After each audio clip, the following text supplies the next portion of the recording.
every single time, like a kick in the guts. I'd run off and I'd cry. Here comes your father. When kids in the village would sing that in front of Dad. Se soy Oi, sorry. You're getting so angry. Yo! Yeah. Sorry, son, walk like a man. Our sister would catch us wearing your stuff. But I thought I looked pretty. At dances in the village, I'd want to put on the Tulinga headdress. Then, the whole village would stare. It would laugh. The light went dark, and I felt nothing.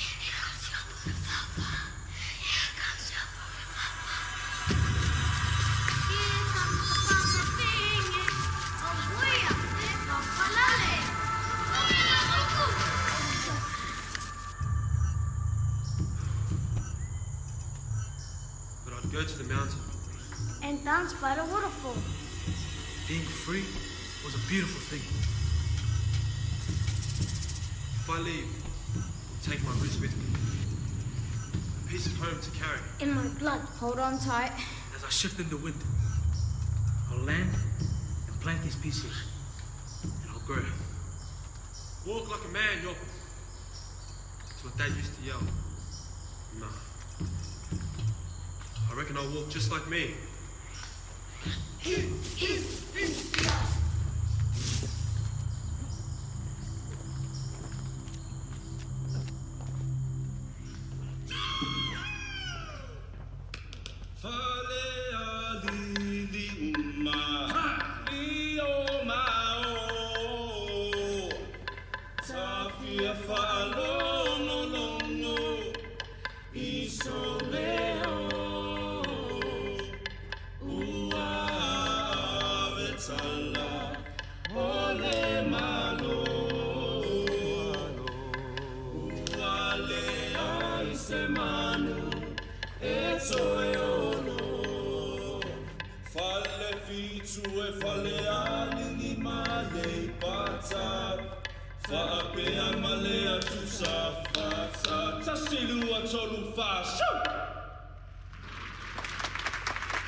Sao malosi ilelalolangi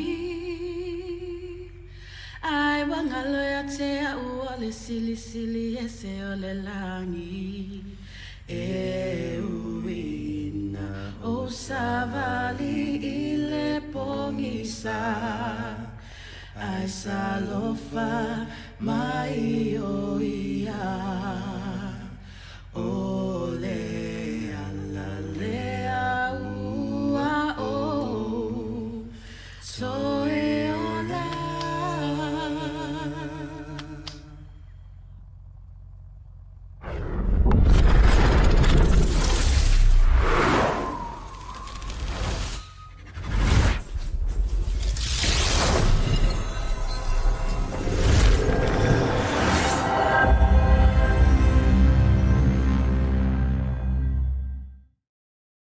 Hello, everyone, and welcome back to Inside Unreal, a weekly show where we learn, explore, and celebrate everything Unreal. I am your host, Tina, and today with me I have some of the creators of the wonderful game Dirge. They might be familiar to you, some of them, because we actually had them on semi-recently to talk a little bit more about the technical side of their game and some of the stuff that had gone into the creation of it.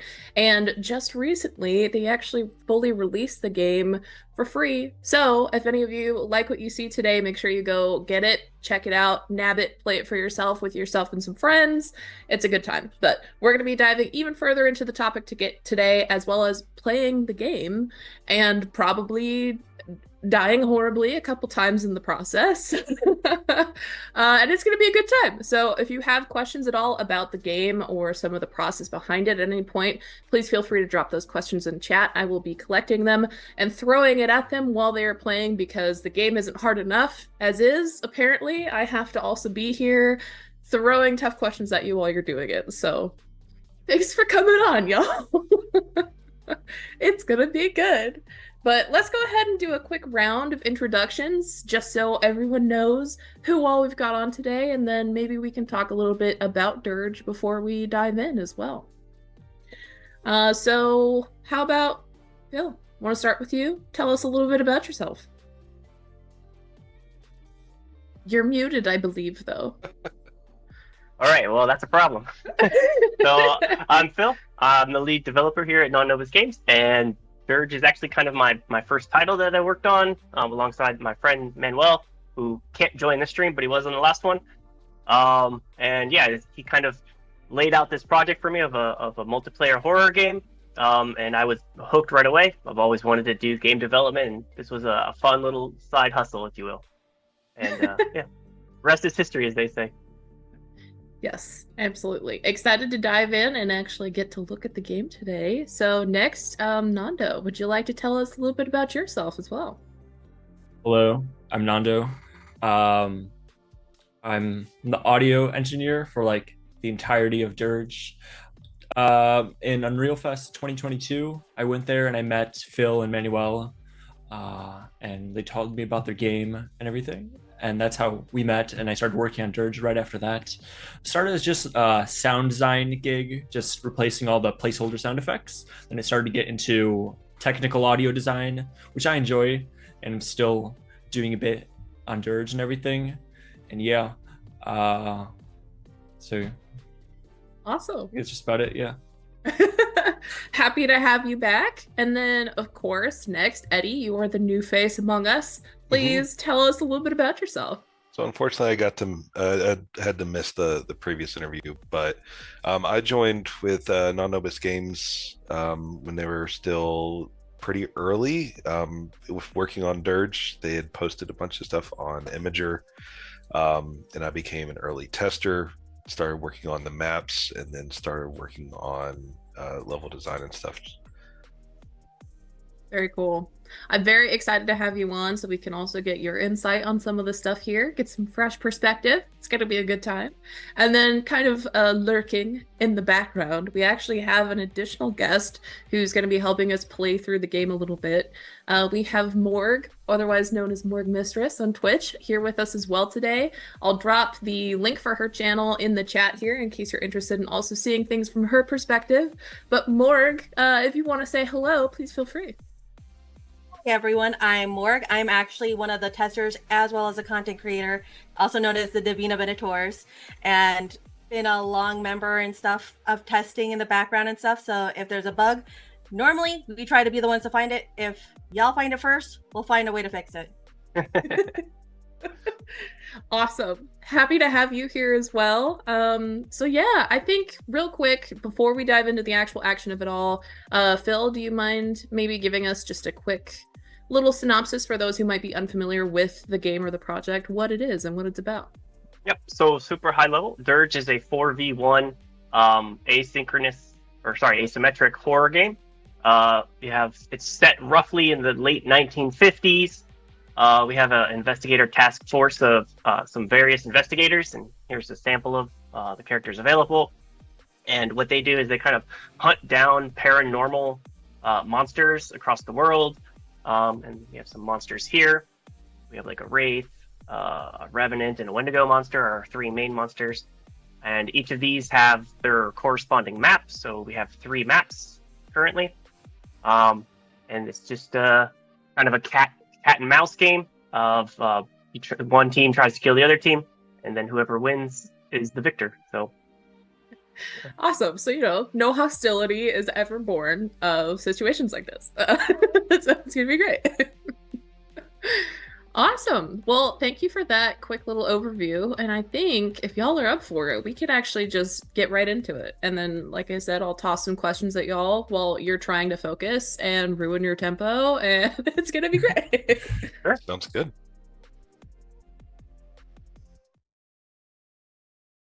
So Nanda will be playing Wraith first. That was our first monster.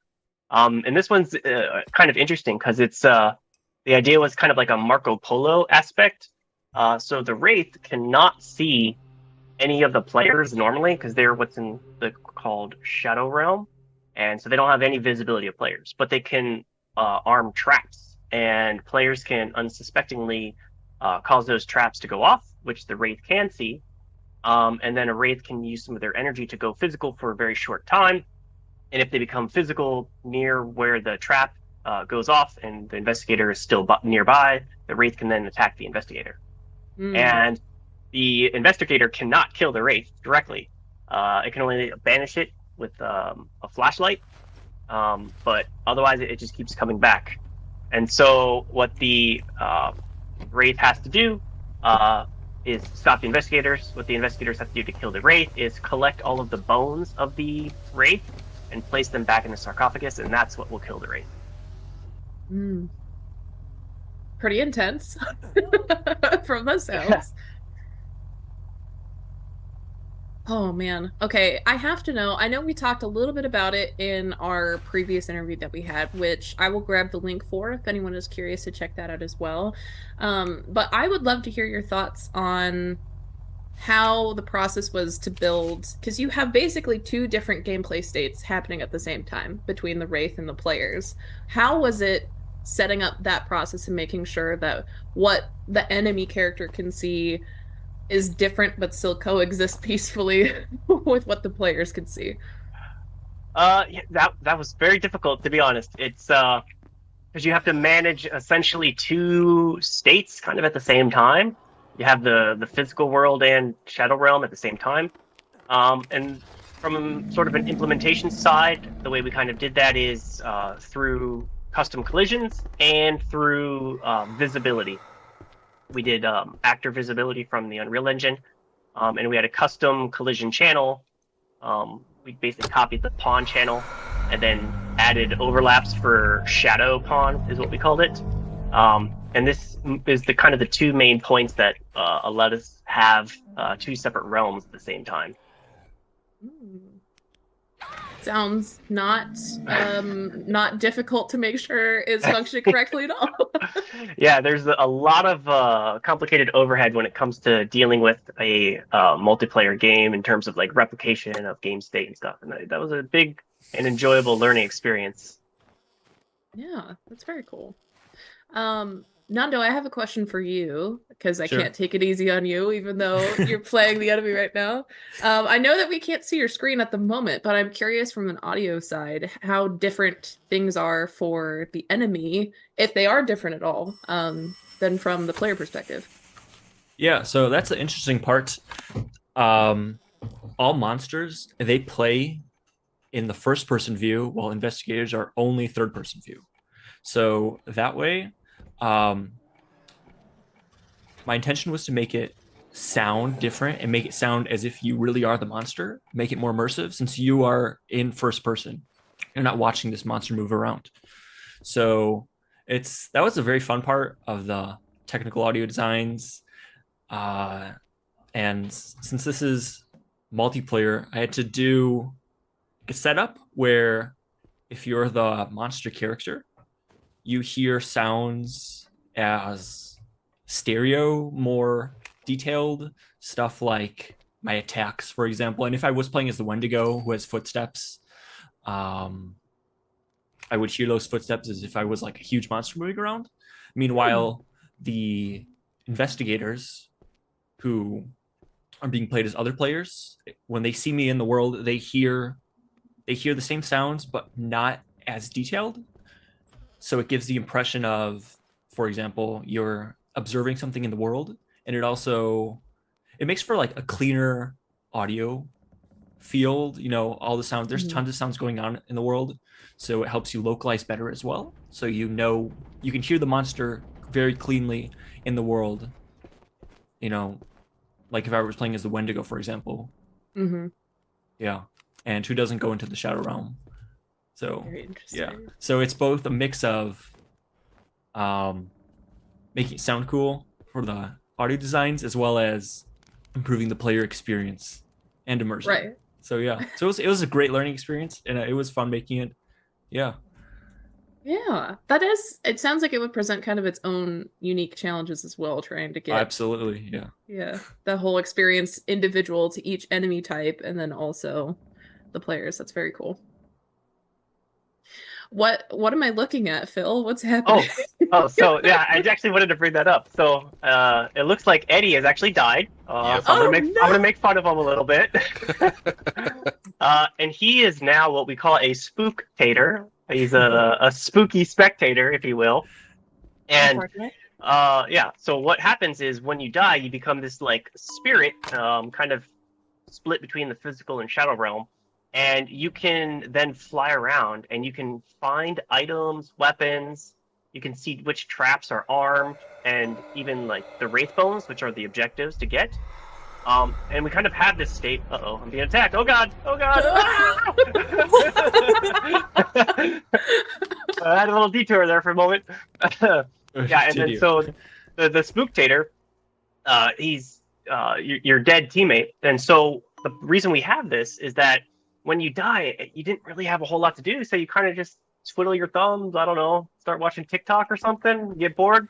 So this state allows you to still contribute to the game and possibly contribute to your team's success even after you've died. So it allows you to stay engaged the whole time. That's and it cool. worked out pretty well. And it's funny, we kind of got the idea a little bit from Among Us, how you can die and you kind of float around. Your little ghost, yeah. Yeah, your little ghost. I love that. Yeah, I love that you can still stay in the moment and still have fun with your friends, even though something terrible befell you. Oh, Yes. Speaking of so- which, Eddie, Yes. walk me through it, man. What happened? So I was looking for the Wendigo, and apparently he found me first. Unfortunate. Yeah. Ooh, that was very spooky. Whatever just happened there. Yes, so those are spirits, and they, like the Wraith, cannot be harmed by physical bullets, so you have to flashlight them in order to kill them. So if you run out of battery, tough luck. Are they faster than you? Or is that dependent on the enemy type? So every character, investigator, monster, and enemy AI, or the minions we call them, they all have stamina, and stamina allows them to sprint for short distances. If they run out of stamina, they become exhausted, and they're actually slightly slower than walking. So you kind of have to balance that. You can sprint for short distances, but not too long, otherwise you'll become exhausted. And minions can do that as well. And when they see a player at first, they'll sprint towards it until they get close to running out of stamina, and then they'll start to walk. I have so much nervous energy right now, and I'm just watching. I'm tense. I don't know what's happening, and I'm scared. Yeah, I'm just exploring the mansion here. And this mansion is our first... Oh, so you can see there's an icon way off in the distance there for a flare. Eddie was able to call that out as the Spooktator, so I know if I need a flare, I can go there. Slowly crawl down this ladder. I can see that there's a monster waiting for me on the inside there. Oh, no. This is fine. Don't worry. Everything's fine. Very quietly shoot him.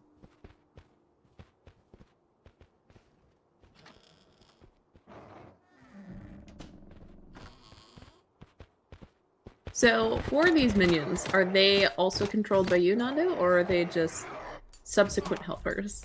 No, they're just AI that are controlled by themselves. But I can actually, kill the minions myself, and I can I can eat them to harvest energy. I know, yeah. Okay. Not as the Wraith. Yeah, not as a race. Brutal. Yes. There is a feature for the Revenant and the Wendigo that they can actually devour dead corpses for extra energy, including investigators. Oh, no. Yeah.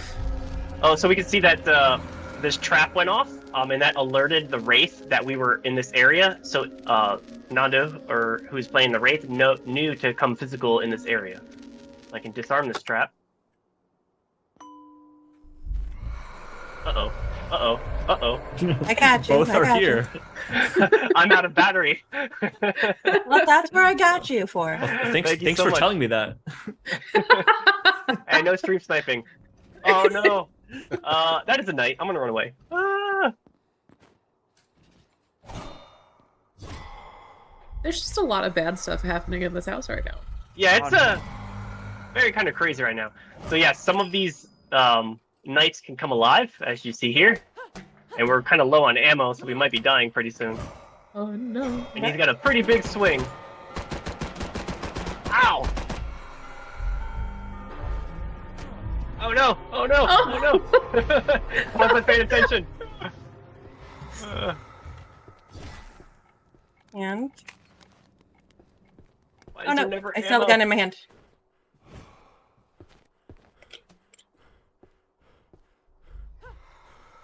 Got him. Oh, he He's punched done, him. but no, got another thing. I'm Oh, coming. no. I'm coming. When in doubt, punch it out. You mean the suit of armor? Did you punch out the suit of armor? Oh yeah, I did. I will fight a knight any day of the week. Moore's got no fear. I love that. I don't think there's anything more epic than punching out a suit of armor. If you want to hang up some clothes, we got some coat hangers here in this treasure chest. Bill, over here.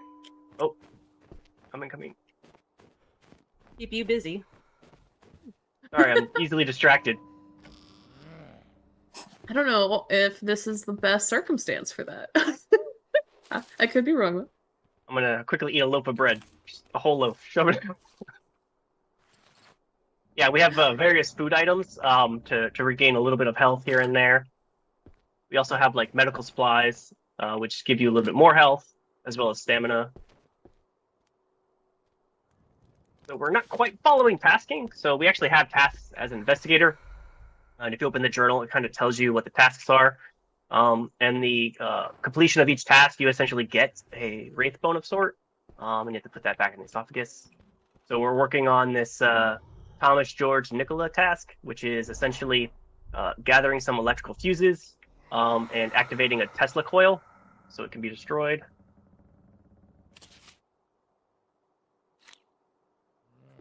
And all the while being hunted by a Wraith. No big deal. Not at all. No stress, no stress. No pressure, no stress. This is fine. Typical Thursday behavior. Exactly. Casual day in the neighborhood. So Eddie, in the meantime, I know you're also still helping, going around looking for items and stuff, but you said something before the stream that I thought was awesome, and I wanted to ask you further about. Okay. So do you mind telling us a little bit about how you ended up joining the team, actually? Sure.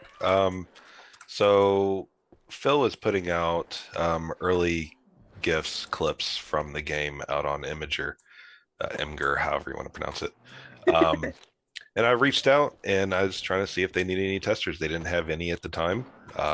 So I joined in, started testing a bit, and brought up that I've always wanted to work on making my own games as well. And started doing a little bit more than testing. Started off with making the maps, and yeah, thanks, Phil. Yep. I'll go ahead and show it. That's one of the maps I made when we have it to where it's localized for everyone's language, so the words and everything aren't like actually on the image. But the maps are mine, and then I started getting in doing other stuff. I want to say the very first thing I did in Engine was add sound to the light switches. Is that right, Phil? I think so, yeah. Takes me back. Yeah. It's been a long while. Yeah, that's how I got in. It's very cool. I love the fact that it was just, you saw a cool thing and you're like, hey. Want some You just help? missed the Wraith getting zapped. Yes. All right, so now that we've collected the fuses and activated the Tesla coil, we can now destroy it. And then now, there is the treasure. Go ahead and grab that, Morg, if you want. And then now... Oh, here he is! Oh, now God! we gotta worry. Oh, God! Oh, God! I got you. Thank you. I found a battery, though. Yeah, so it was real great having Eddie join on. It started out as a tester, and then doing some development. And he's actually leading up our next project as the lead developer. It's a game that I'll let him talk about. Sure. Right now, I mean, it's still work in progress. I'm not sure on the full title, but starting off as Echoes in the Dunes. It's kind of a takeoff of I guess you can mix it Subnautica and Amnesia. Basically, you are on a rescue crew who are investigating an SOS signal from a downed research vessel on another planet. And this planet is completely covered in swimmable fine sand. So you have to go under the sand. You can't see. So you have a advanced, I guess you can call it a scanning tech that lets you see your surroundings in periodic bursts. For the most part, everything else is pretty pitch black. There's lots of alien creatures swimming around, and an entity from the research ship that becomes the big bad. I don't want to go into it too much there, but it is a single player survival horror. Oh man, that sounds super, super scary. Very eldritchy with just glimpses of what's in the dark. Exactly. I'm just stockpiling up on ammo here. I'm about to hunt the Wendigo. I'm sure it'll go well. I'm gonna ignore that wolf there. He's But it hanging was out. cute. He's not bothering anybody. Oh, it looks like Eddie has pinged a twig blades. Ping the Wendigo. I'm looking for him. Oh yes, the ever important question: can we pet the dog? Has come up in chat. So. Oh, that is something we absolutely need to add. Yes, we will add that. That is a great idea. There are some people who won't even play a game if you can't pet the animal, so we need to have that. The biggest thing to learn about this team is if the community wants it, they're more than willing and stuff to put in talks about it. No suggestion is not in there. We even have foxes in here. There's foxes we could pet. Yeah, so that's something that we really take pride in is we really try to listen to our community, incorporate feedback, tackle bugs, listen to their complaints. Even if they're negative, we try to make the best of a bad situation and try to improve on whatever the underlying problem that they had was. Found him. Pinged. There you go. Awesome. Thank you. Yep, Eddie as the Spooktator has kind of helped us out. He's pinged where the location of the Wendigo, so now we know where to go. If I can get there without dying, my computer can handle it while streaming. We actually had a big performance patch recently. On higher end hardware, you got like a 50% boost. On lower end hardware, you got almost double the amount of frames. I don't think we incorporated having to stream as part of that, so my frames are a little lower than normal because I'm also streaming. Yes, we're asking a lot of your computer right now. Yes. When I first started making this game, I had a GTX 970, so it was pretty bad. Oh Yeah. my gosh. Got him. All right. I'm going to collect the Wraith skull, and hopefully I don't get ganked while I'm here. You just keep telling him right where you are. He's in the call, Phil. I'm not used to getting stream sniped. Go away! I will flashlight you. Oh, my little savior Spooktator has helped me. I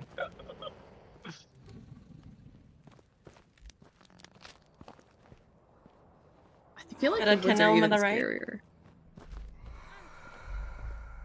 No! Go away! No! Were you down here? Leave me alone! You're scary! Oh.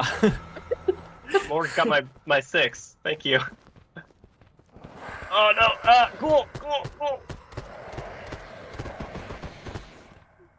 Oh That's no! Oh God, he's back!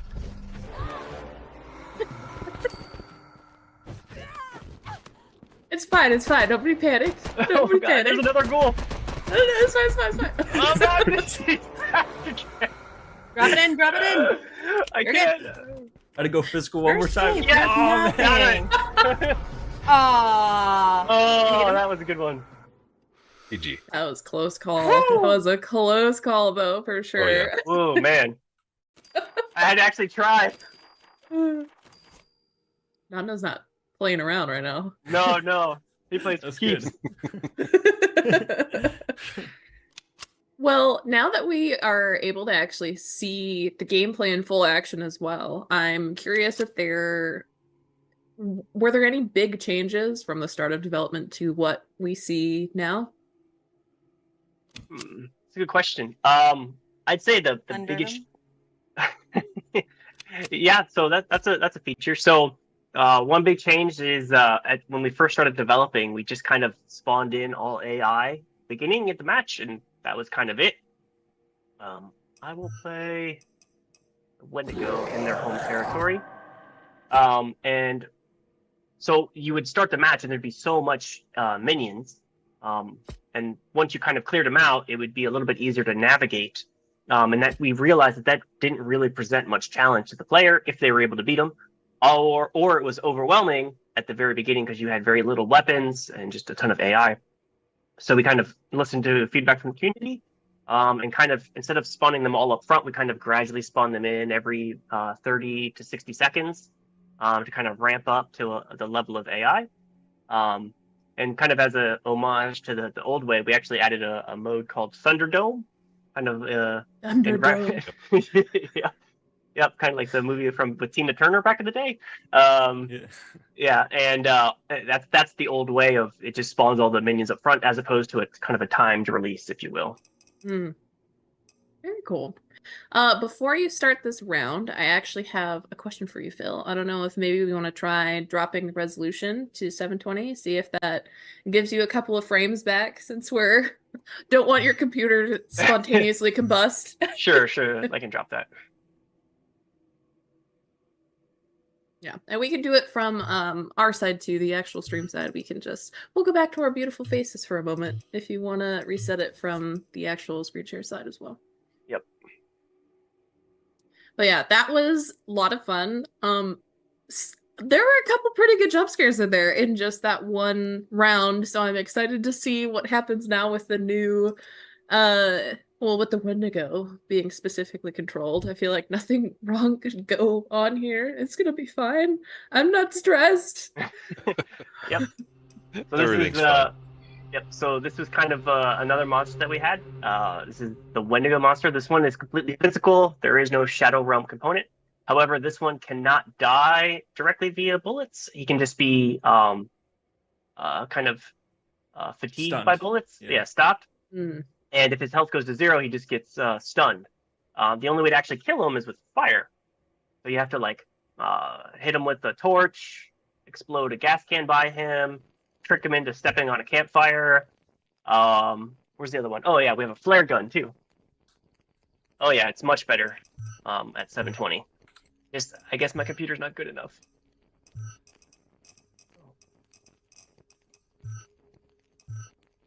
It's tried. It just tried its best. Oh, it's better though. Now I'm getting 60 FPS, much better. There we go. That looks much better. I'm gonna blame Discord. Yep. Yes, absolutely. Yeah, this looks much better. And the side note, this is actually Niagara particles with the snowflakes. That's a fun new thing.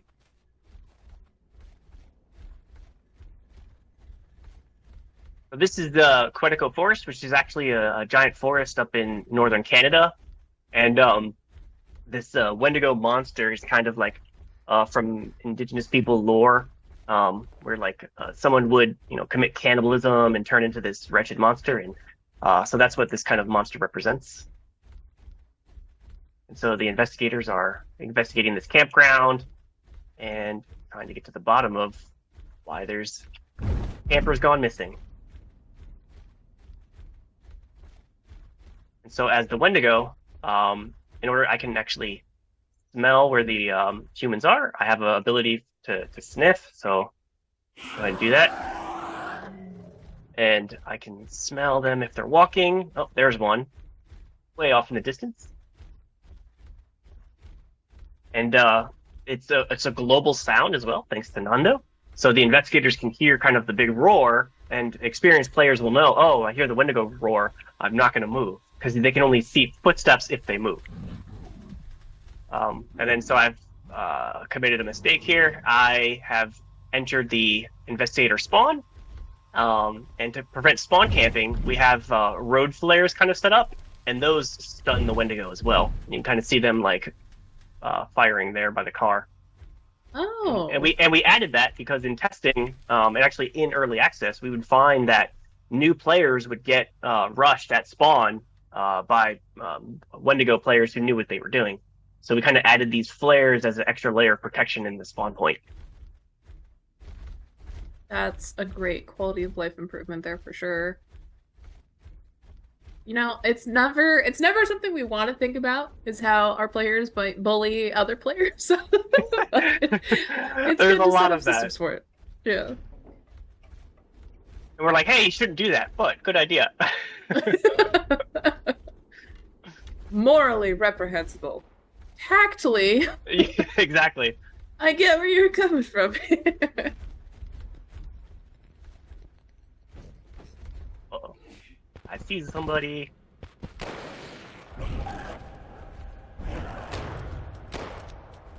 So it looks like we have another tester who joined us in our gameplay. This is Stoicis. He's another streamer as well. And I'm gonna finish him once I get enough energy to face him. How much do I need? I think I need 50. There we go. Oh no. So I finished him, and then I'll show that Devour ability where I can eat his corpse, and you'll see my energy go crazy high. And he was displeased with that. And Devouring a corpse actually allows you to go over the maximum of energy. You can kind of see in the bottom left screen there. The blue bar is my energy, and then kind of the cyan light blue is overage. So I actually have more energy than is max due to Devouring. And I can actually devour minions as well. So my next attack, I'll have a little bit higher pool of energy to pull from.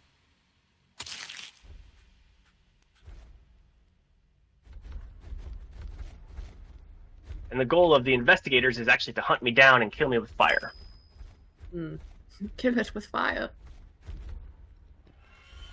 I feel bad for your other tester. Shows up just to help out. Yep. That's what happens in testing all the time. So Yep, you know what? he actually said that Not in wrong. chat. Who's shooting me? I'm not gonna be nice. Who is shooting me? Where are they? Oh, you just keep walking right by. Well, I don't want to die, so I'm running away. Aw. I'm taking the coward's way out. Oh, come on. No, you come to me. I got me a good spot here, though. Oh, I see you. I can't get up there, so I'm not gonna go there. I feel like you're getting cornered here, Phil. A little bit. I'm scared. And the Wendigo has a very tiny amount of health regeneration. And so if I just avoid combat for a while, I'll get back to full health. And I can also devour for more health as well.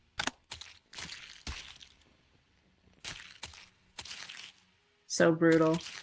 There's a question from chat here. They're wondering how many DLCs are available for Dirge and what are they? And will there be more in the future? Great question. Thank you. So currently we have a free-to-play model. The base game is free, and that includes the first monster, the Wraith. The other two monsters... Uh-oh, gotta run away real quick. I see somebody with a torch. The other two monsters, one is actually the one I'm playing right now, the Wendigo. That is DLC that's available.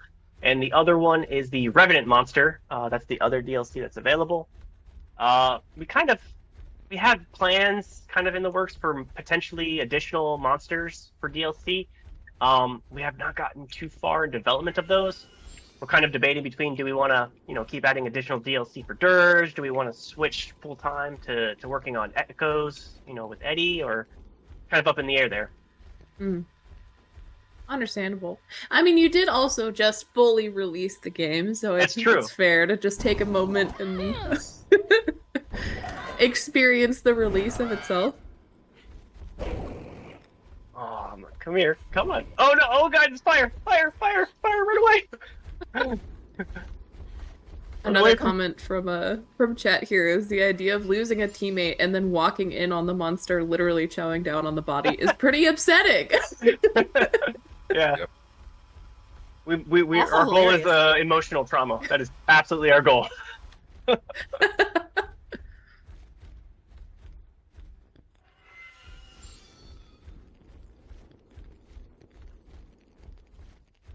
I think I also saw, so can the enemy monsters also see the Spooktator as well, or is it just the players? Yes. Yeah. They can see, if they're in the physical world, they can see the Spooktators.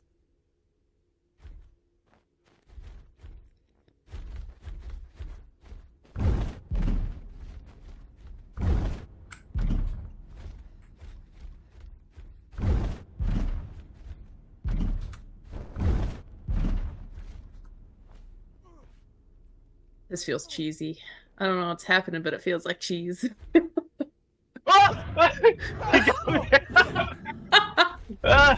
Not happening today.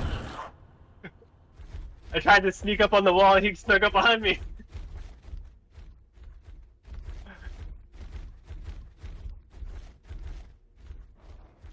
I'm very terrified of that fire. It will kill me. If he had a big gun, I wouldn't be afraid. Eat this fox. Sorry, killing the fox. Don't care if that makes me a monster.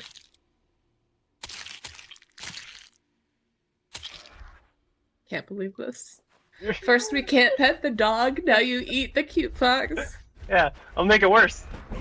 Oh no. No. I killed Bambi. No. Alright, that's it. Stream is over. I can't take this emotionally. If you don't feel upset while playing this game, we haven't done our job. And they're probably, the Spooktators are following me around, and they're probably pinging me, so their living friend knows where I'm at all times.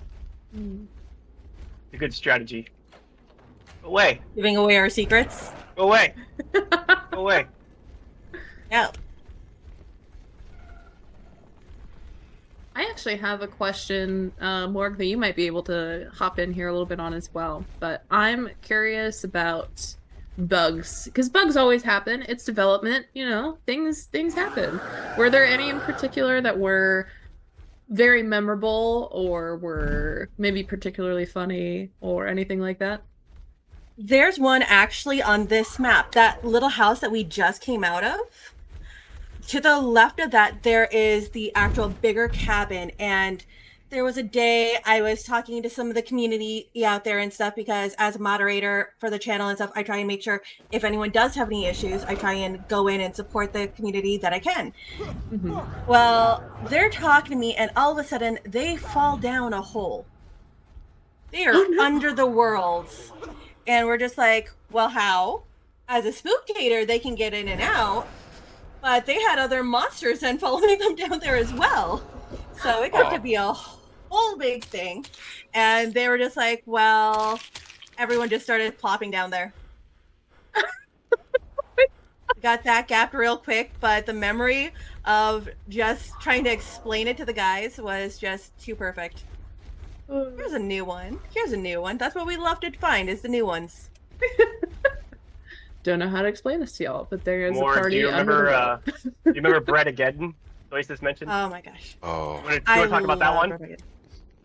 So I was not actively playing at the time, but some of our Divina Mentors, they are the ones that actually were going in. They were having our weekly Dirge days and stuff, and it was amazing. And then all of a sudden, they come into a match, and there was nothing. No ammo, nothing. Just bread, and, you guessed it, bread. But no toast. Why don't we have toast? We have bread slices. Get the butter. No, only bread. All you get is bread. Yeah, and then they had the apples and bananas one. That was. Did you guys ever actually find out what caused it?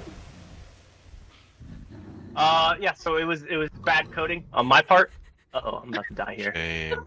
Oh, if you have a torch or something, I'm down. But if you're out, oh, I'm back. Oh, I'm gonna get you. I'm gonna get you. I'm gonna get you.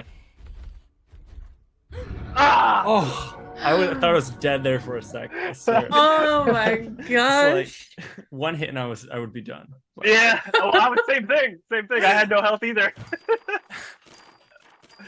So on the bread again, I had made a slight error in my item spawning calculation, and I think I was overwriting an array that I shouldn't have been, and so it was taking the first item to spawn, and in the particular run, it was bread. So every single spawn point, whether or not it was supposed to have an item or not, would spawn bread. So there was literally like 1,500 slices of bread across the map. I feel like, this is not very helpful for your gluten intolerant players and maybe a little pointed. This is nightmare for them. There's not only monsters, but endless bread. They just want us to carbo load and stuff, so we're ready for all this running we gotta do. There you go. Yeah. There we go. We'll be going into the third map now, which is our most recent. It's called City of Wakefield. And it is the home turf of the Revenant monster, as well as the investigators. We have an office building right next door to an old mental asylum, because that makes sense. As you do. Why not? As you do. And the office is where all of the investigators kind of work out of. And so they each kind of have their own personalized office with some decor kind of going into their backstory and stuff like that. And we hope to touch upon that more in the future. We have ideas for like a codex of like history and backstory for all the characters as well as the monsters, and a little bit more in that regard instead of just the combat aspect. That's really cool. Yeah, and then the asylum next door is kind of, the idea is that the Revenant was a person who went insane, and they had some experimental experiments done on them, and they went wrong, and they turned into this crazy monster with a disfigured face, and he covers himself with this mask, and that's partly why he has such terrible vision. It makes sense. I mean, I'm following the logic here, so. Yes. And the Revenant is partially physical, partial shadow, so he can actually hop into the Shadow Realm, but it takes energy to go into the Shadow Realm, and then when he runs out, he's kicked back into the physical realm, kind of the inverse of the Wraith. Very cool. Revenant is also the one, correct me if I'm wrong as well, that is the super creepy, like, pale, long-limbed looking... Yes. Okay. Yes. Mr. Slenderman himself. Yeah. You can tell I'm in first person now. We'll let somebody else play him so you can kind of see, but you can kind of see the creepy, lanky arms and hands. Morg, I dropped 2 breads. Just... 2 breads? Thank I'm going to you. get those breads. And this character is actually a custom one. We had a character artist join us early on, and he custom designed all of this, I think in... Where was it? Maya. Or 3ds Max. I always get this 2 mixed up. And, yeah. Ooh. I'm going to jump into the Shadow Realm as I tell my strategy on stream. Oh no! Oh, well, hi. And they can also flashlight me, which blinds me even more. Oh, no.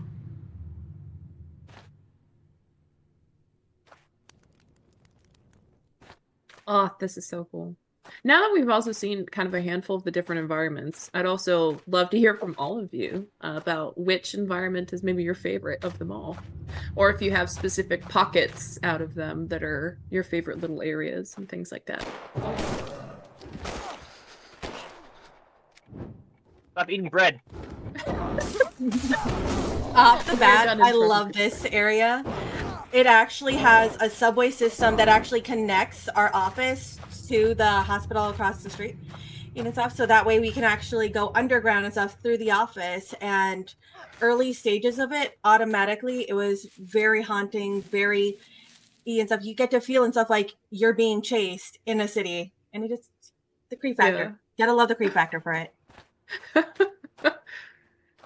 I mean, especially, I feel like subway systems are, I don't know, maybe this is just a me problem. I think they're pretty creepy even under the best of circumstances. So, you know, just being chased by a monster through one is just, you know, nightmare fuel. It's fine. Yeah, you're already scared being on a subway already, so. Oh man. Okay, that's a very powerful gun. I'm out of here. I don't know who I should cheer for here. On one hand, I'm like, yeah, get him. Like, wait, no, Phil, run!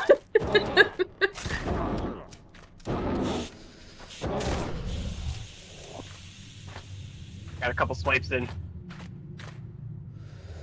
Of the two, Phil is the nicer monster. When it comes to Manny, Manny is ruthless. He is.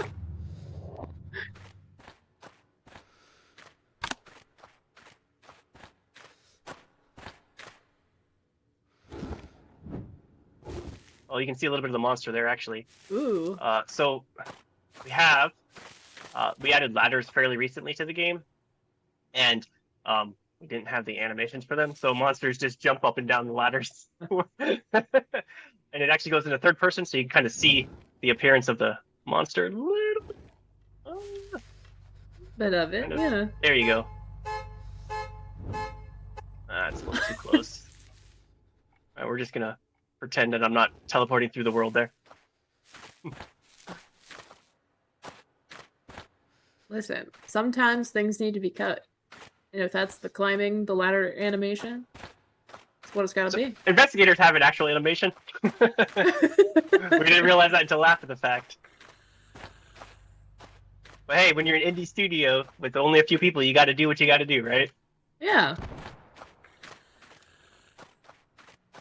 They said he just goes into the shadow realm when on the ladder. That's hey, all yeah, I like that. I like that. Oh, somebody's got a shotgun. I don't like that. You gotta tell me if this is true. But someone in chat just said there was also a bug where if you switched from your gun to another item, like bread, for example, and then back to your gun, the item would stay in your hand and function as the gun. So you could run around shooting monsters with bread. This is too true. Steak is the best weapon. That's actually still a bug. Yeah, it's a race condition. It gets assigned back to the original gun before the animation completes, and it's like a 2-frame window where it can happen. But if you try it enough, you can make it happen. So yeah, you can actually just walk around with bread in your hand and shoot bread. we really like bread here at NonNobis. This is what I'm learning. Yep.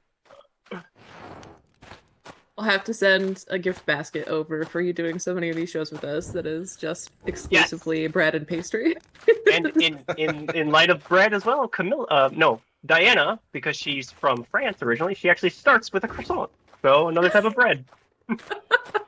Fitting. Actually, if I can go to her office, maybe I can even show that. It's okay. Just announce exactly where you're going. He's camping in these offices. I don't like it.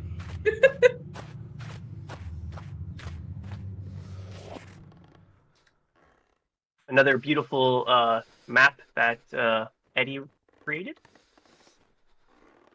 Yes. There was actually a question about that earlier, Eddie, if you don't mind kind of expanding a little more on what was the process behind getting those up and functioning. So the very first one I ended up doing was the Manor. That was the only map we had at the time. And I would go through with no monsters on, and I would kind of set up a grid of what the buildings looked like, and I would have to go in through GIMP instead of, I use that instead of Photoshop to make the outlines. Kind of tedious, honestly, but once I got it down, it wasn't too bad. Wakefield,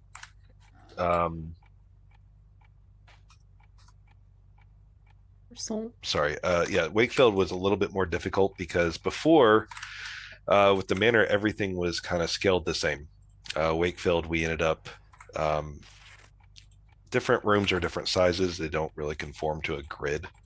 So had to make a lot of adjustments that way, but mostly just going through and meticulously making each room as a map.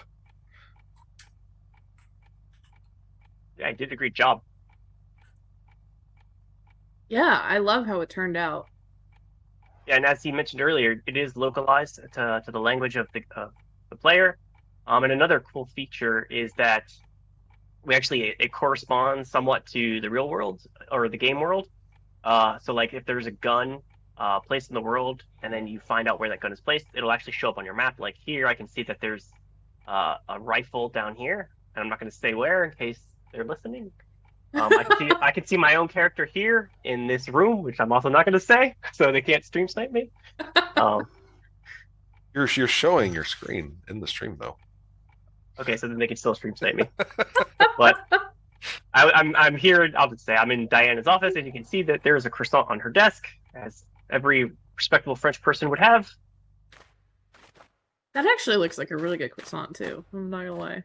I'm not gonna lie. That was super high resolution. It had 8K textures originally, and 150,000 polys. But thanks to Nanite, we were actually able to kind of have that scale down and not take up as many resources. So I think it was worth it.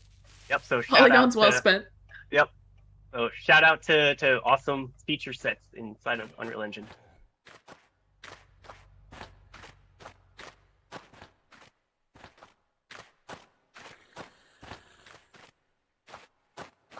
I'm really scared.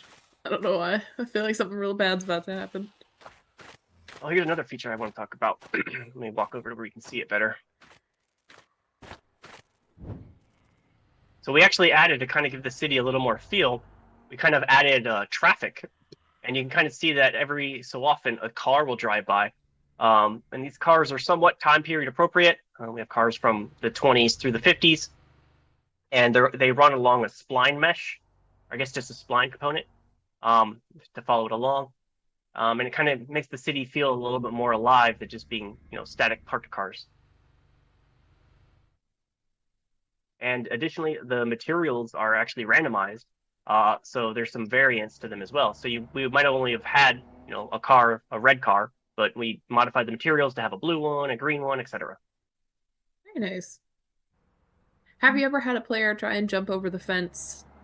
Yes, we have. Yes. And and that is why we have a blocking volume here now.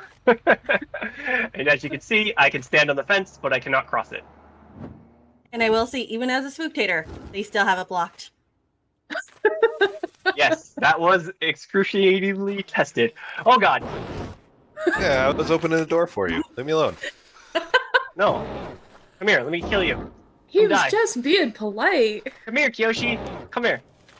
Wrong way.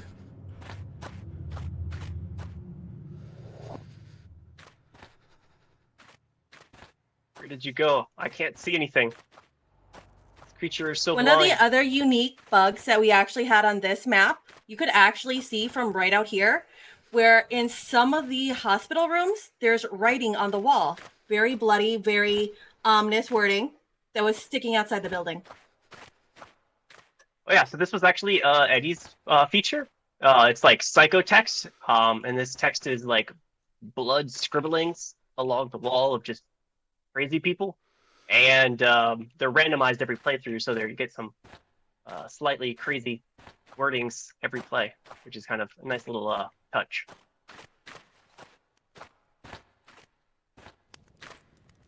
I love little details like that. I mean, you can't have a spooky game without blood scroll at some point, right? Right, I feel like right. it's on the list of mandatory items.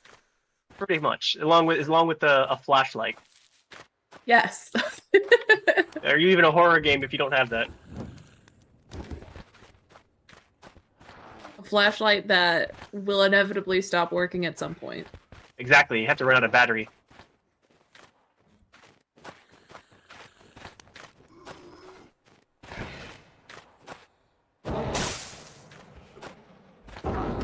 Gonna try to go to the car. Don't let me get to the car. That was so close. Oh, that man. car almost protected him. But yeah, like the Wraith, the Revenant is weakened by flashlights, including car headlights. So as you can see, it blinds me, and I'm not able to attack.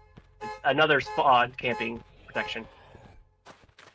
But I got him just before he got it back into spawn. Ugh. So he's mad. I mean, that whole sequence was actually extremely terrifying, with just this dark back alley. Just trying to run away. Sorry, Nando. I could do nothing but watch. I unlock the gun range as well, which is like one of the good parts of this map where you can get like powerful guns. So it's perfect for killing the Revenant, but died. No. I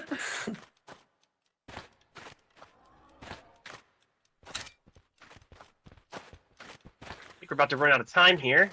And if Yep. I think if we run out of time, I think the monster wins actually. I guess that makes sense, because it's like the monster's been let loose.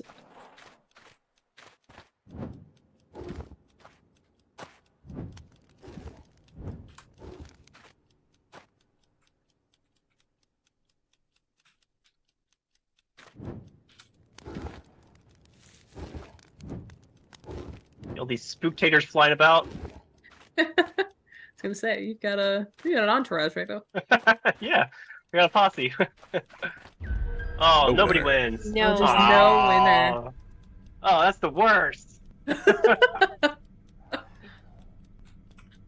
Well, what's the score so far? I think it's 2 for investigators. And I think now it's one. One is tied. it- Yeah, 1-1, I think. 1-1-0. Or 1-1-1. 1 win monster, 1 win investigator, and a tie. Somebody else want to be monster?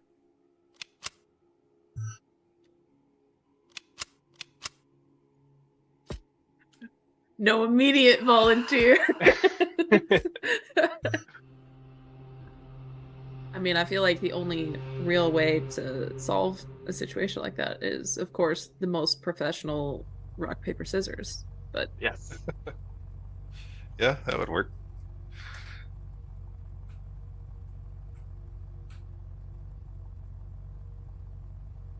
so what are we doing for the monster in this round? This is Wraith. Go ahead. Yep. Which we played the first one. It's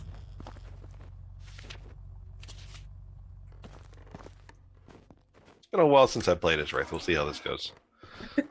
I believe in you, Eddie.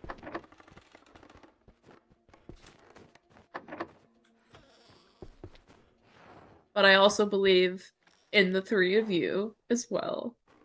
I don't know how that works, but it does. Really, all it means is no matter who wins, I was right.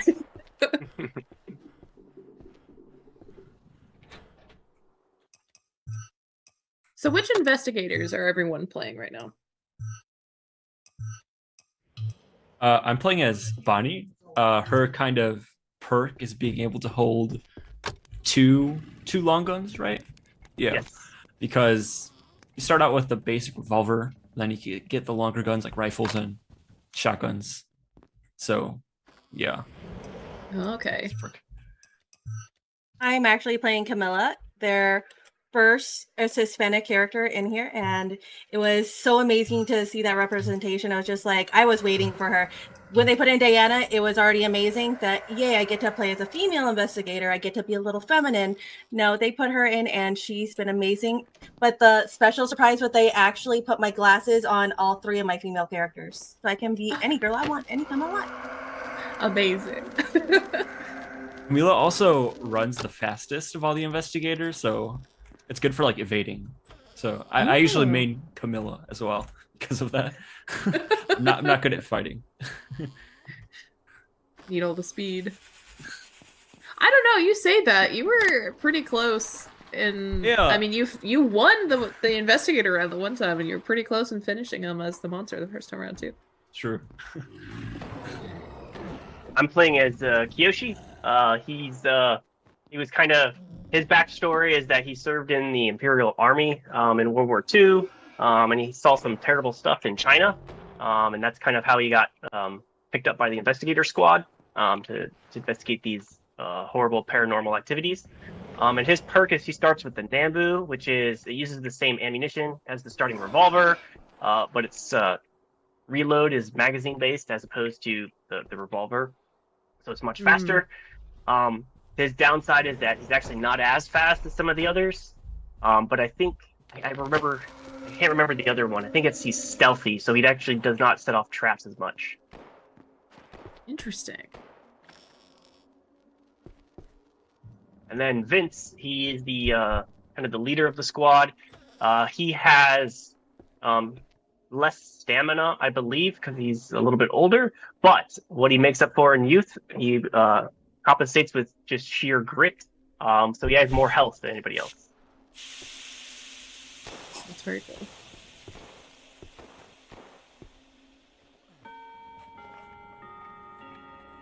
And then we have Avery. Avery, he used to be a boxer.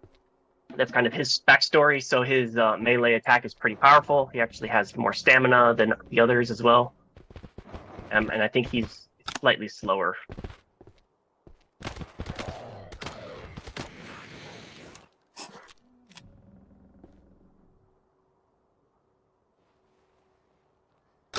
That ragdoll was Yeah. beautiful.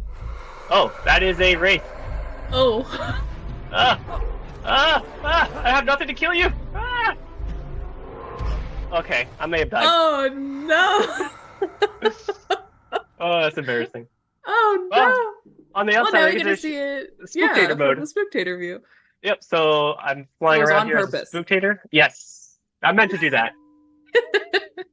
So I can actually call out. I can ping, kind of like my corpse to let the living investigators kind of know, hey, you can find some items here, or I can call out maybe some traps to let them know to avoid them. I can call out this trap here so that they know that there's a trap and to avoid it. Also call out weapons. Oop, missed that one.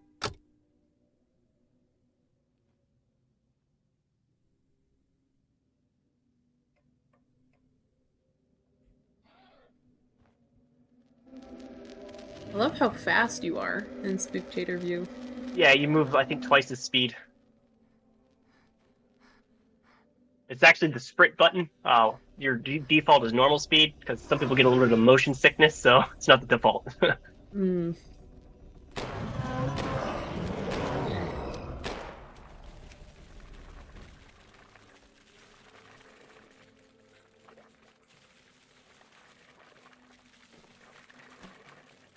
Oh, this is spooky. No pun intended.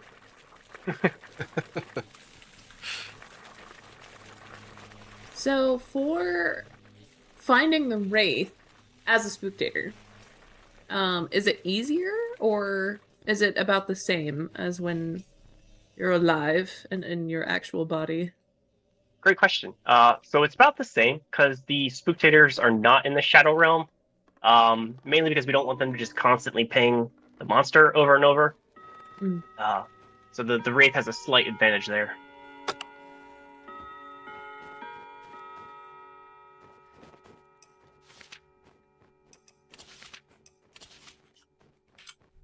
He's hiding and I'm scared.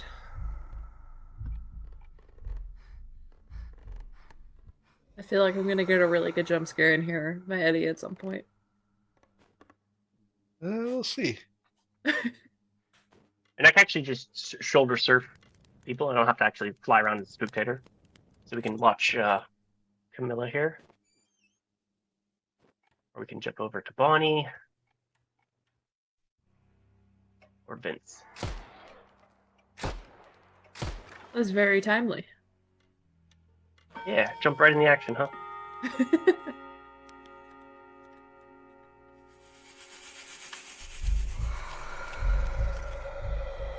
So, Bill, I am curious, just since you're the one in Spooktator, I feel like I can antagonize you a little bit more. Of course.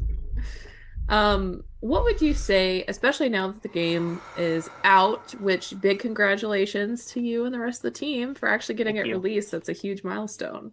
I would love to hear what launch was actually like for you all and any high points, low points, challenges, or things for other people who might be gearing up for their own launch to keep in mind when it comes time for that. Oh, yeah. So we were in early access for about almost 2 years. So thankfully, we kind of had that time to kind of iron out the kinks for a lot of things, especially in terms of bugs. So that I'm glad we had that because there are some bugs that probably would have been very poorly received had they have gone to full release with. So I think if you're able to kind of go through kind of an early access or limited release approach, I would definitely recommend that. But when we went to general release, one issue we ran into, I will not call out the name of the company that was responsible for this, but there was an exploit that is known that allowed our game to be downloaded before it was actually released. And those people who downloaded it before it was released could actually leave reviews that were factored into our visibility score and our ranking. And they were playing a build that was not yet ready to be released, which is why it wasn't out to be released. Right.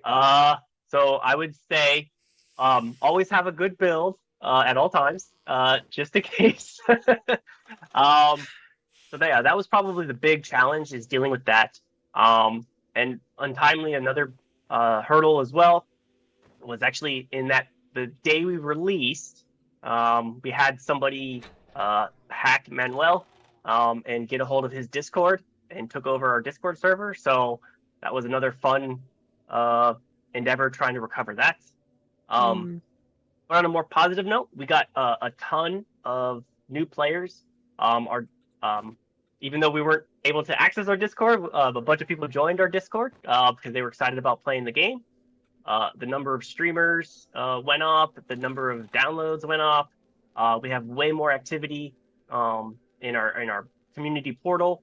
So it was really exciting seeing the number of players kind of jump into the tens of thousands in the first few days there. That's really, really exciting. I didn't know you had numbers like that. That's awesome. Yes. So I think we have a total of 150,000 downloads. The active player number is a little bit lower. It's usually around the 100 mark. But I mean, that's the big draw of a free game. And that was kind of a lesson we learned in early access is we were originally $10 and for each copy, which included all the monsters. And so somebody said one time, and it was like a light bulb that went off, is this game is not $10. This game is $50. And I was like, I don't understand. The price tag is $10. But the game is 4v1. So it's 5 players. And if you have the game and you want to play with your friends, you need 4 other people. So you have to spend $50 for 5 copies to play the game. And that kind of clicked for me. And that was kind of the main motivation to go kind of free to play. So now the game is free. So in this 4v1 scenario with 5 people, nobody has to spend a dime. But if they want to, support us, there's DLC monsters that they can buy. The additional monsters, you don't have to have that to play, but it's really fun. They have unique abilities that are not in the other monster that comes with the game. So yeah, that kind of approach also led into another kind of lesson learned, is that in a multiplayer game, a huge amount of the value comes from the number of people playing. But it's essentially a catch-22. People only want to play a game if people are playing, but they won't play unless people are playing. But the way to get people to play is to play. If that makes sense. So, but by being free, it really reduces the kind of the cost practically to get people to play. So, And I think Yeah. having kind of active players at all times, like not every moment of every day, but most of the times when you jump in, there's always a game going on. And so that really helps have the experience of the multiplayer aspect that we want. So we were just kind of overjoyed to see kind of those numbers of people playing. Yeah. I'm glad you also brought up the pricing, because I feel like that's something that's most people wouldn't consider, especially when it comes to a multiplayer title. And yeah, you're right, that is kind of a light bulb moment, something to definitely consider for anyone else who's looking into making multiplayer things or making sure it's accessible to a wider group of friends. That's a good thought. Dang. Insightful. I like that a lot. Yes, we learned it the hard way. As with most of the lessons we've learned throughout this process. Yeah, but you're taking a lot of that and putting it into new projects like this Echo one that you told us about. Is there anything else that your team is working on, or is it mainly that for now? So that's the main one. We have a couple of other ideas floating around. We thought about maybe doing like a single player spin-off of Dirge, maybe kind of going into the backstory of one of the characters. We have another idea for kind of a game where it's similar to, I think it's called Only Up, where you kind of just climb higher and higher and higher. Similar to that kind of adventure gameplay. So we have ideas floating around, but I think the one we're going to go with is probably Echoes, with the ship crashing and the sands and everything. So we're excited about that. Definitely excited. It sounds awesome. I mean, I'm personally very invested in just the little bit of story that I heard about it, but I'm a sucker for anything that's like ocean, dark, spooky, eldritchy. That's definitely my wheelhouse. So I guess you'll just have to have us back. I guess so. You're gonna twist my arm about it.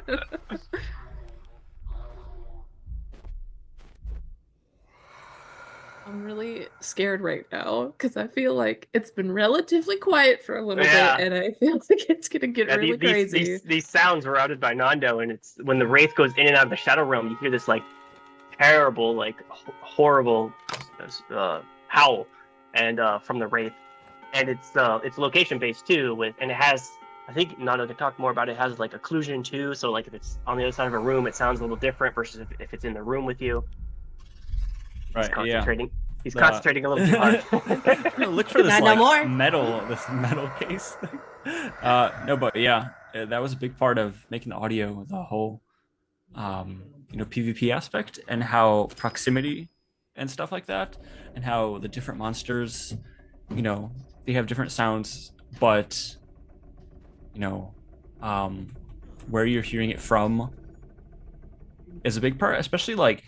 You may have noticed when you get close to a monster as an investigator, you hear like music come up. It's like a dynamic music system that's kind of in Dead by Daylight. It's like the terror radius. So that's a big signifier of where the monster is. And then each monster has its own track and radius at which you hear that music play.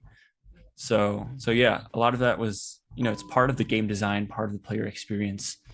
Oh, thanks.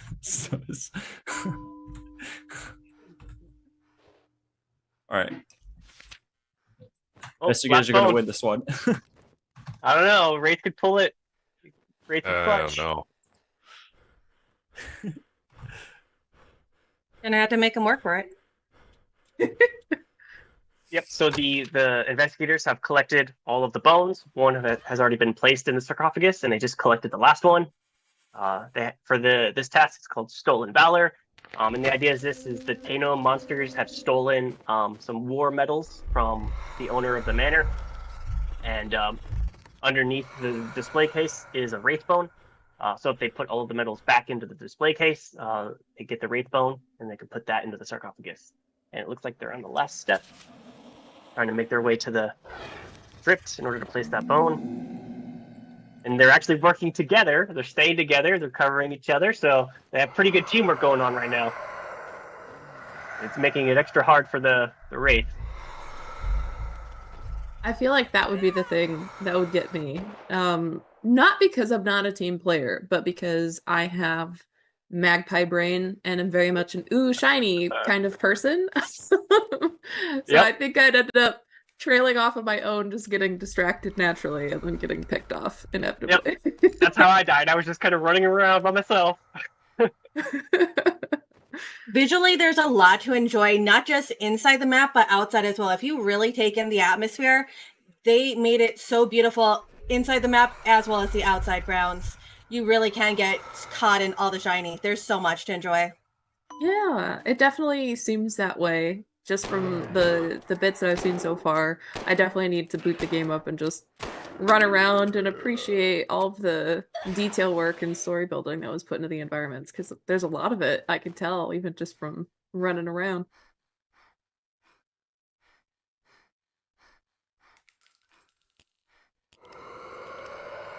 It's like Nando took the long way around. Oh man. No. Oh, he closed it. Oh yeah, who opened it? Why was it open? Eat that bread. Oh, You're got lucky. it. You're lucky. I got like 6 or 7 batteries this match, so. Oh, okay. So you're pretty protected. RNG was in your favor, that's for sure. Awesome. Well, what do we think about maybe one more match while I pester you with questions? Sure. And then I think we can wrap up there, make sure we get some links out to the game for everyone who's interested in playing. I know I'm definitely going to be booting it up myself shortly after this, just to It is free. run around, die horribly, have fun doing it. So what'll be the monster for this last match here?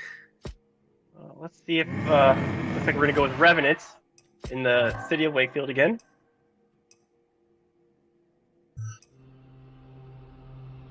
This feels appropriate. Feels thematic. Yes.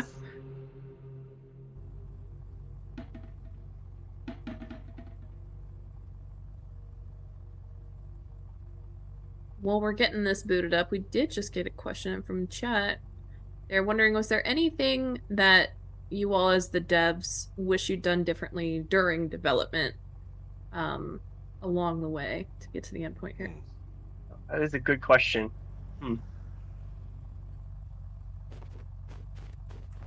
Yeah, I wish I had started with more money to hire people and have the ability to hire marketing, because we did this with a shoestring budget of $0, and it's all self-funded.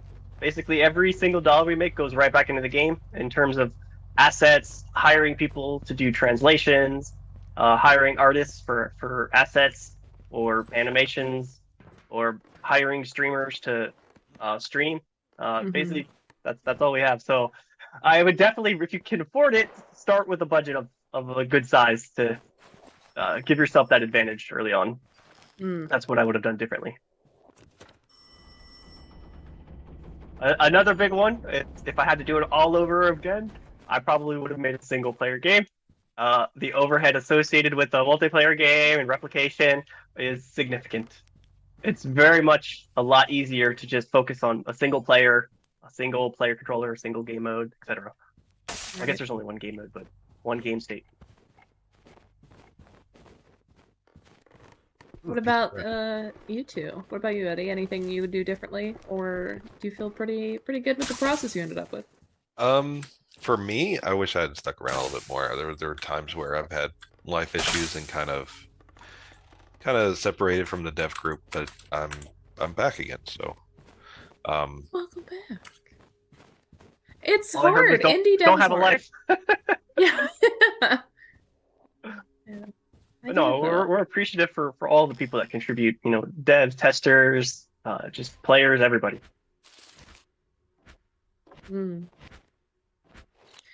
How about you, Nando? I know that there were a lot of things that you were experimenting with for audio. Was there anything that you think you'd do differently now, having learned what you have? Or are you pretty happy with how it ended up? Well, yeah, in general, since I came onto the project when it was... I came like a year and a half ago, roughly. And then, the project was already a few years in development. So came right to this huge project. Project is huge. There's a ton of code, ton of, all the rules for the game I had to know and play the game. And I'm still learning stuff every day. But I asked like a ton of questions. I would have even asked even more questions just to, make sure I totally had everything like understood before working.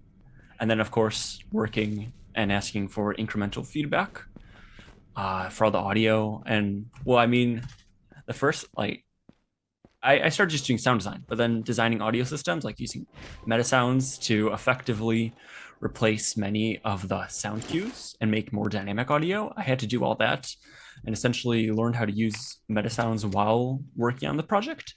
And, it's just a matter of just go ahead and work on the thing, because the first systems I built were totally buggy. Like I thought they worked well, but in retrospect now the project is literally complete. There's like tons of bugs. I hadn't known about multiplayer replication for a while and how that worked. So I would make stuff and it would only work for one client, and like that's it. You couldn't hear other sounds in the world. So now I just have this experience after working on it. So I know what to do. I'm not panicking, I'm sorry. But for newcomers, it's just about asking questions and just getting in there and making mistakes and working on it. Yeah. Yeah. I feel like that's a good sentiment in general as well. Just gotta do the thing. Won't know how to do it till you actually try it. Yeah.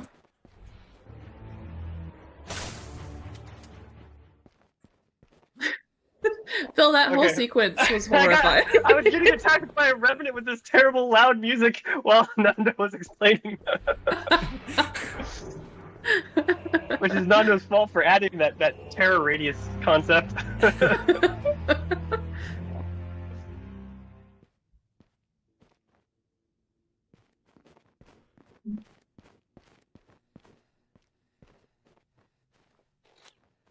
So what is the objective that we're working for? Well, here, since we're playing against a Revenant monster, our single goal is to just kill the Revenant. With the Wraith, you have to collect the Wraith bones. Yep. With the Wendigo, you also have to kill him, but with fire. So if we just get enough damage...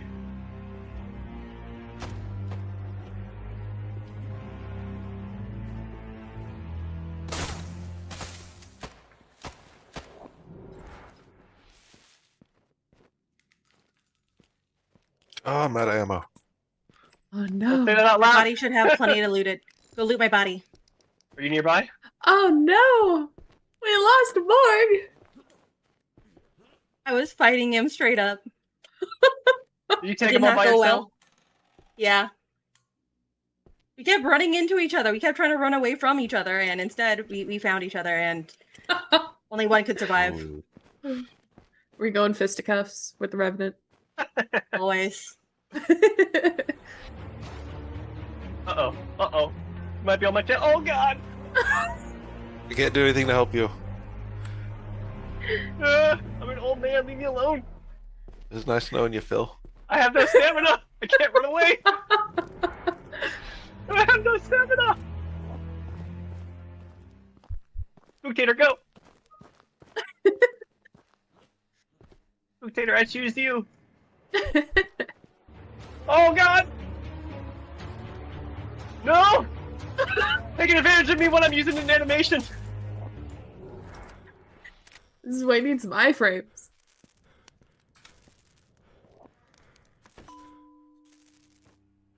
Oh, man. You're camping.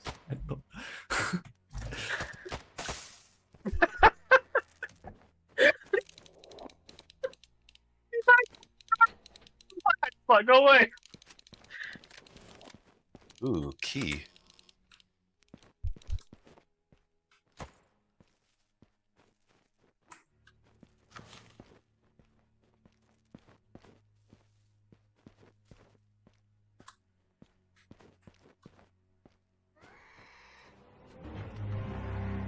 Oh.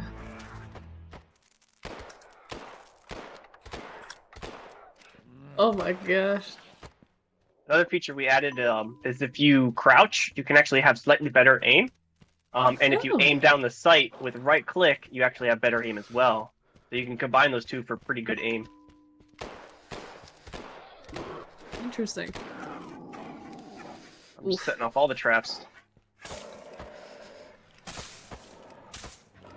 Gotta do what you gotta do. I will say, I think the scariest thing that's happened so far was when you were running and just looked over your shoulder and it was right there. Yeah. Sprinting after you. That was horrifying. Right, some bandages, thankfully. At least we died together. That's a something. Ride together, die together. Yes, loot me. I have like a ton of ammo. Oh, Oh, ah, no. get away! Get away! Oh, no! No, I'm trapped! Ah. Oh, he's blocking the door! He's blocking the door! Oh, God!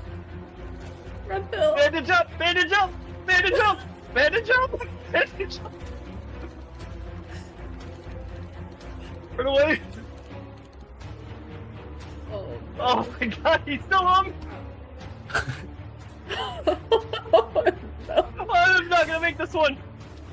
I believe. Bandage up! How many bandages do I have? Clearly not enough. No, not enough. Oh no! Ah. Well played. Well played.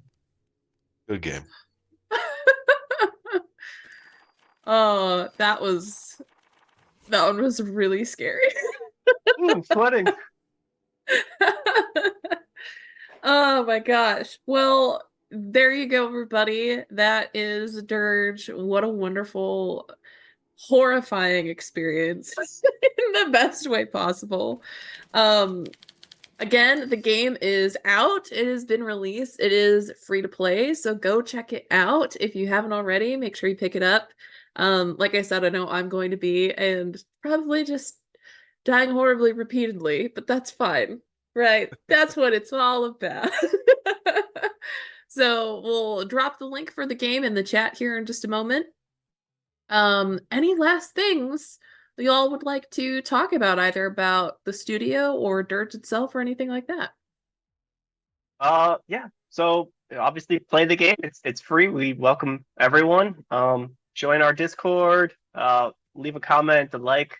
Yeah, just give us feedback. You know, we're always looking for new ideas, new opportunities. And stay connected to our social media because we'll be talking a little bit more about our future projects as well. Very cool. All right. Well, we've got the link for the game there in the chat. Again, go check it out if you have the time. Do so. It's a lot of fun. There's a couple other quick little call-outs I want to make. First of all, big thank you as well to Morg and as well to Vince, the other tester that came in, hopped in and played with y'all. Thank you so much for doing that. It's a lot of fun having a full party, being able to see the game in its full glory. So appreciate you taking the time to be here. Was happy to be. When Phil said y'all needed players, I was just like, say less. Love that. Love that. And of course, thank you, team, for coming on again and continuing to chat about Dirge, telling us a little bit more about the process behind making it, as well as showing us the actual gameplay and the gameplay loop. It's a lot of fun having you here and being able to see it in its full glory. Thank you. It was my pleasure. Yeah, thank you. Yeah, thank you. Yeah, of It course. was great being here. It's always a pleasure to have you. So like I said, I mean, you'll just have to come back on later with Echoes, you know? Yes. Yes. I don't make the rules. This is just how it works. For and those then, that of missed it at the course- beginning of the stream, do you want to, Eddie, you want to talk about the Echoes just real quick again? Yeah. Sure. So Echoes If we have time. Absolutely. Echoes is an upcoming game that we are working on that is about you are part of a rescue squad that is sent up to space to a planet that has an SOS signal coming from a research ship that is down there. All the crew's dead. You're trying to figure out what's going on, what happened. While you thought that the planet was uninhabited, but it is filled with creatures, monsters that are out for your blood. And this is a what is the word I'm looking for? Oh, my mind just went blank. It's okay. It's a we did single just kind player of go horror. pitch now. Yeah. It's a single player horror. It's a survival horror. There we go. So there's no weapons or anything like that. You have to rely on your senses and hiding from the creatures that are underneath the sand. Spooky. Super spooky. We'll be Looking having forward some to voice acting with that as well. Do you want to Yes, tease we that? are working on voice actors. Go ahead, Phil. Sorry. No. You're leading that up. Because for Dirge we had used AI voices, but we actually have AI or voice actors for echoes. Yep, I've been reaching out to various horror streamers to get them on board. Morg is going to be one of those. And we are still working on getting others as well. It's exciting. And unfortunately, with the voice acting and how small of a crew we got, it's going to be hard to do localization. So it's probably going to be an English-only game, but it's something to definitely look into. That's awesome. That's really cool. Yep, and shout out to Stoicis. He's the other tester that joined us. He's a streamer as well and a voice actor. So. Very cool. All right. Well, very much looking forward to that project and any other things y'all might end up being up to in the future. So yeah, thanks again for coming on and showing us all this. Thank you everyone who came to watch the show. It wouldn't be what it is without you and your interaction and your questions and involvement. So thank you for being here as always. There will not be a stream next week because we're going to be at GDC. So instead, well, let me rephrase. There will be streams, but there will not be an Inside Unreal show. We are, however, going to be live streaming the State of Unreal on March 20th, as well as we will be streaming all of the tech talks that will be going live from Epic Games shortly after that, also on March 20th. So if you can't make it to GDC in person, it's okay. I get it. It's a big thing to undertake to be able to actually go there in person. So don't worry, you won't be missing any of our content. It will be streamed on both our Twitch and YouTube channel at Unreal Engine. So make sure you check it out if you're interested. There's a couple of really, really cool announcements that are going to be going out. So if you have the time, make sure to check it out. I'll be at GDC next week. No, and I'll be wearing this shirt as well. So if you do run into me, like, say hi as well. Yes, absolutely. As well as I will also be at GDC. So if y'all are there, come say hi to both Nando and I. Grab a photo, party. Absolutely. It's going to be a good time. The other last announcement for today is some of you may have heard the pricing for Unreal Engine is going to be changing. So if you haven't looked into the details of that, please do so. It's good things, I promise you. Nobody panic, okay? It's okay. I will be dropping the link for how everything has changed in the chat right now, so make sure you go check that out. If you haven't looked into it before, nobody panic. Everybody take a deep breath. It's good things, I promise. It's going to be good. It's going to be fine. But definitely look into it if it's something you haven't yet, just so that you're in the know, you understand the direction things are going to be going. And of course, if you have questions about any of that, make sure to reach out to any of the community managers for Epic Games. We're happy to help in any way that we can. But other than that, one last big thank you to NonNobis Games for coming on today. And of course, Morg Mistress as well for popping in here. Really appreciate y'all's time. And it was a good one. Hope you have a fantastic rest of your day. Pleasure. Of course. Hope we can see you at GDC and hope to see you again on stream and with our next title. Yes, absolutely. All right. Well, with that, I'll see y'all later after the GDC madness and everything like that. All right. Bye, everybody. Thank you so much. Thank you so much. Bye. Bye.